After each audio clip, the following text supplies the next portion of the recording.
Hey everybody, Ian Bremmer here. Around your world in 180 seconds. I've got your questions lined up and we're ready to go. So first, what do we know about the assassination of Haiti's president? Well, we know it's not making an awful lot of news, the assassination of the leader of a country, because Haiti's a tiny economy. It's incredibly poor. It's been devastated by natural disasters and also by general lawlessness in the country. And over the last month, gang violence has become historically unprecedented. The police have been unable to maintain law and order in the streets in most of the cities or, sort of major towns in Haiti.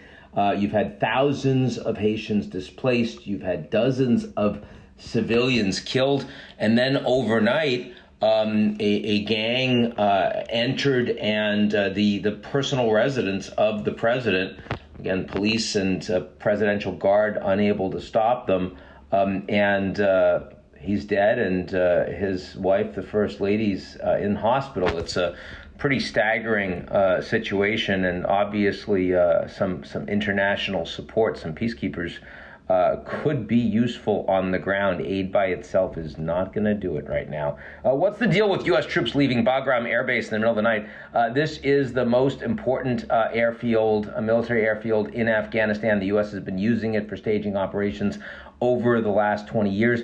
The U.S., as you know, is pulling out of Afghanistan. Trump tried to get it done, didn't quite finish the job. Biden now saying that he will, by 9/11, there's only about 1,000 U.S. troops left in Afghanistan with the civilian airport and guarding the U.S. embassy. The Taliban is increasingly taking over all the territory. Afghan troops are fleeing. About 1,000 deserted for Tajikistan in the past couple of weeks because they know the country is about to fall to the Taliban.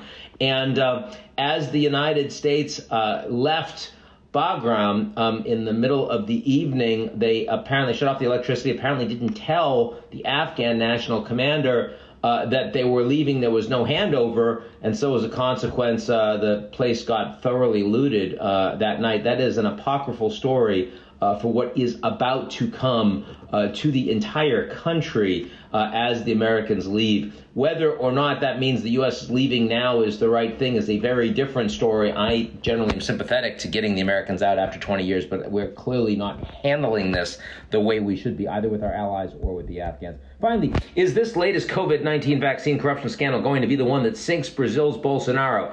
Not in the near term, in the sense that in order for impeachment to actually succeed in Brazil, you'd really need to see approval ratings down in the low teens consistently. That's not the case in Brazil. Bolsonaro is still in the 30s. You just don't have the support to get it done. But he would get crushed in presidential elections if they would happen right now against Lula from the PT, the Workers' Party, who will be opposing him. Elections are next year. Increasingly, it is an uphill struggle for Bolsonaro. Interesting that the Brazilian president saying that these may be fake elections. He won't recognize the outcome of a stolen election. Sounds a lot like somebody we know here in the United States from just last year. And Brazil is indeed setting itself up for a very similar type of contested outcome from what we had in the United States. That's it for me. Everyone be safe. Avoid fewer people. Hope you're enjoying the summer. Talk soon.